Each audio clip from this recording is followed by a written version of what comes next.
Okay, your learning team just turned in its first collaborative project. But here's a question. Did your team's approach actually work? Or are you headed toward bigger problems? Today, let's explore why post-project reflection with possible revision of team practices should happen right away while the memories are fresh and the stakes manageable. Consider the success breeds complacency trap. Your team submitted its work on time. Congratulations! But we survived doesn't mean we optimized. Maybe one person's heroic rescue effort saved the day. Maybe someone else absorbed extra work compensating for a missing teammate. But small successes can often mask larger dysfunction, and dysfunction ignored right now can turn into full-blown crisis later. Next, recognize that your first project was your team's diagnostic trial. You now have real data, not rosy, hypothetical, here's how we'll all work together promises from week 3. Your team has actual evidence of what really happened when deadlines pressed and workloads intensified. Which communication channels worked? Who delivered early? Who disappeared without a peep? What scheduling assumptions failed? That evidence expires quickly as memories fade, so capture it now through frank yet civil discussion in real time. Third, understand that every unaddressed issue from Project 1 carries forward. That teammate who missed an internal deadline? The platform where messages got lost? Meeting times working for only 3 of your team members?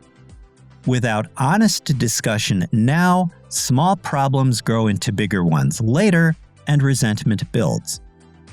Reflection and revision with the entire team present, on the other hand, help your members address problems now before they mutate into bigger ones later. By the same token, acknowledge the challenges ahead.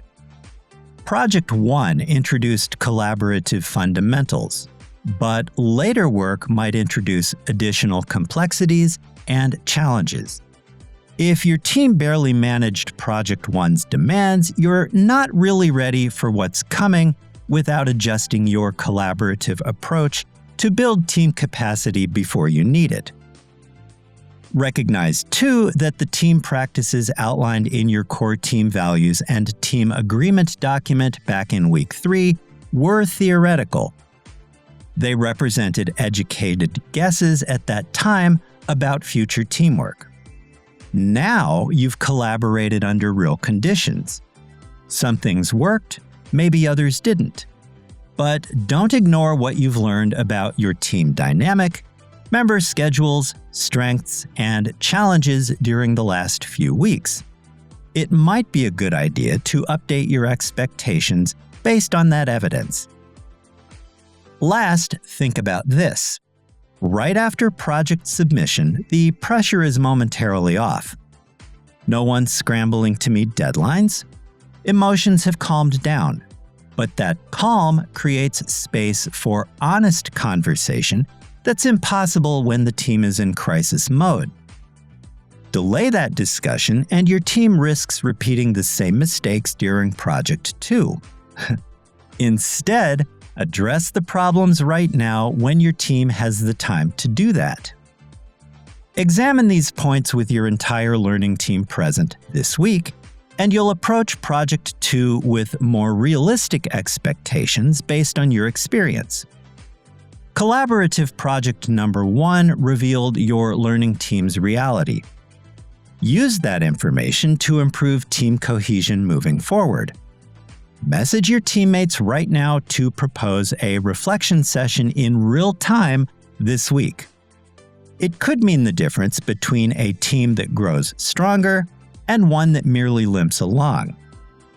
Making the effort to do that means that you'll be able to address any later team issues before they escalate into full-blown dysfunction, while developing collaborative skills that distinguish a professional team from a fragmented group on life support. Brain's not working. Okay, everyone, that'll do it for today. Thanks for joining me in the Collaborative Café, and I'll see you again during week 7. Bye for now.